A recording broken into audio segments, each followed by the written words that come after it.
ज्यावेळी संख्याबळ नसताना देखील अनेक वेळा ताकद दाखवण्याचा प्रयत्न केला होता मुख्यमंत्री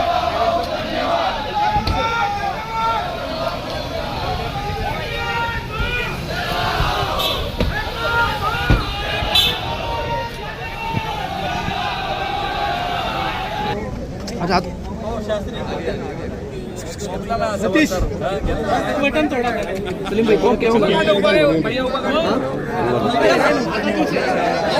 फोटो व्यक्ति ना रहा विशाल वो आ गया विशाल वो आ गया विशाल वो आ गया ओके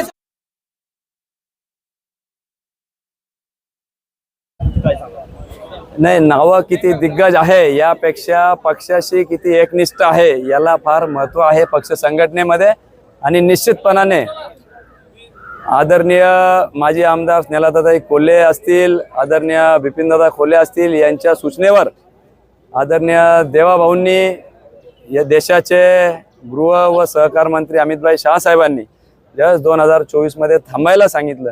कुठलेही आडेवेडे न घेता संपूर्ण कार्यकर्त्यांनी आदरणीय बिपिनदादांचा ताईंचा आदेश मानून त्या ठिकाणी थांबलो। नुसतं थांबलो नाही तर प्रतिस्पर्धक जो गेल्या अनेक पिढ्यानपिढ्या त्या ठिकाणी आमचा प्रतिस्पर्धक आहे, परंतु पक्षाच्या सांगण्यावरून आम्ही त्या ठिकाणी काम केलं।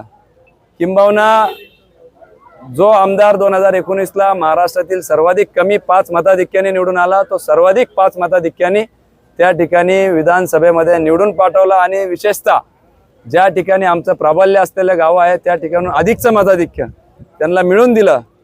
आणि कुठंतरी पार्टीने त्यावेळेस केलेला त्याग समर्पण हे सगळं लक्षात घेता या ठिकाणी न्याय दिला असं मी समजतो। आणि म्हणून दिग्गज कोण आहे यापेक्षा पार्टीशी एकनिष्ठ कोण आहे याला फार महत्त्व आहे आणि तेच या ठिकाणी या निर्णयातून पक्षाने दाखवून दिलेलं आहे। भाजपने एका युवा चेहऱ्याला संधी दिलेली आहे। आगामी काळामध्ये युवकांच्या प्रश्नांसाठी कशा पद्धतीने काम होईल काय सांगा? निश्चितपणाने युवकांचे अनेक प्रश्न आहे, बदलत्या काळामध्ये अनेक आव्हानं आहे। एआय तंत्रज्ञान पुढे आलेले आहे, जेनझी मिलेनियल्स यांचे वेगवेगळे प्रश्न खरं तर उद्भवत आहे। नवीन रोज रोज काही ना काही समस्या समोर येत आहे, पण त्या समस्यांवर मात करण्याच्या दृष्टिकोनातून सरकार असेल, केंद्र सरकार, राज्य सरकार वेगवेगळ्या माध्यमातून धोरणातून पुढाकार घेत आहे। ते धोरण युवकांपर्यंत पोहोचून युवा सशक्तीकरण करण्याच्या दृष्टिकोनातून जे काही आवश्यकता आहे त्या सगळ्या करण्याचा माझा मानस आहे। सहकाराचा वारसा तुमच्या कुटुंबाला आहे, राज्यात सहकाराची करण्यासाठी तुम्ही कशा पद्धतीने काम कराल? निश्चितपणाने स्वर्गीय शंकररावजी कोल्हे साहेबांपासून हा मिळालेला वारसा त्या ठिकाणी मी पुढे चालवतो आहे।